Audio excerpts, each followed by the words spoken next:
Did you know that even though people around us may not believe what we believe, we still have to honor and respect them as human beings and as much as possible work within their culture? This is what the father of faith, Abraham, did.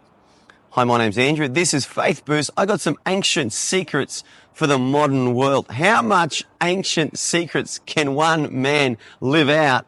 A lot. Abraham was living it and he was doing it. Remember, he was one of the richest, most successful men in the world of his day.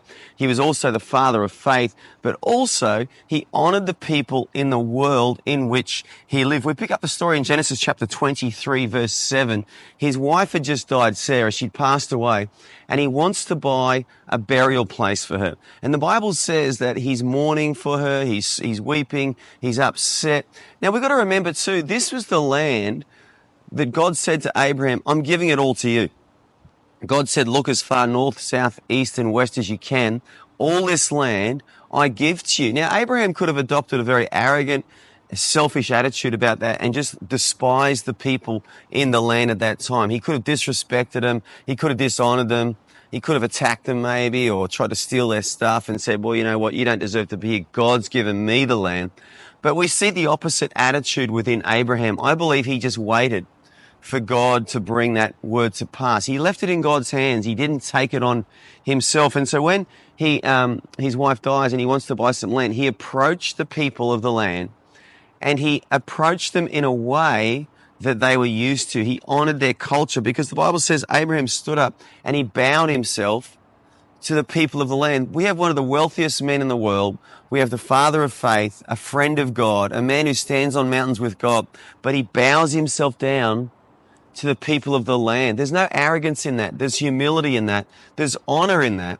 And there's respect in that, because these men didn't know God the way he knew God. You know, he could have said to them, you need to bow down to me. You know, I'm the man around here. I'm the boss. You know, God's given me the land. But instead he honors and respects them and negotiates a price for the cave that he bought for his wife's burial place. And they even tried to give him a discount, but he's like, no, I'm going to pay the market rate. I'm going to honor you guys and pay you the set rate of what this land is actually worth. And in the New Testament, we see the same attitude from Paul. In Acts chapter 17, verse 33, Paul's in Athens.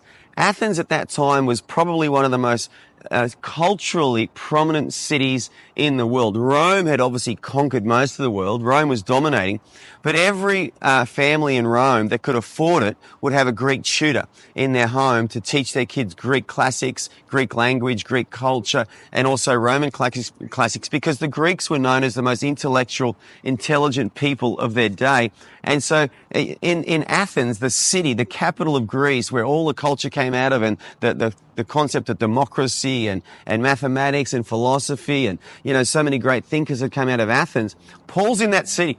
And the Bible says he stands up with the leaders of that city and he says, men of Athens, I perceive that you are in all things very religious. For as I was passing through, I saw an idol or an altar with this inscription, to the unknown God. He said, therefore, him whom you worship without knowing, him I proclaim to you. And then later on in this address, he quotes one of their prophets. You know, he doesn't even quote a Bible verse. Is it because Paul didn't believe the Bible? No, because he was connecting to the people of Athens through their culture. He honored their culture. He respected their culture. He wasn't dissing it. He was using their culture to point them towards the Lord. And as Christians, we need to live like this. I'm not saying to bow down to the culture in our hearts and worship what the people of the land worship and do what the people of this world do. No. But we need to honor people. We need to respect people.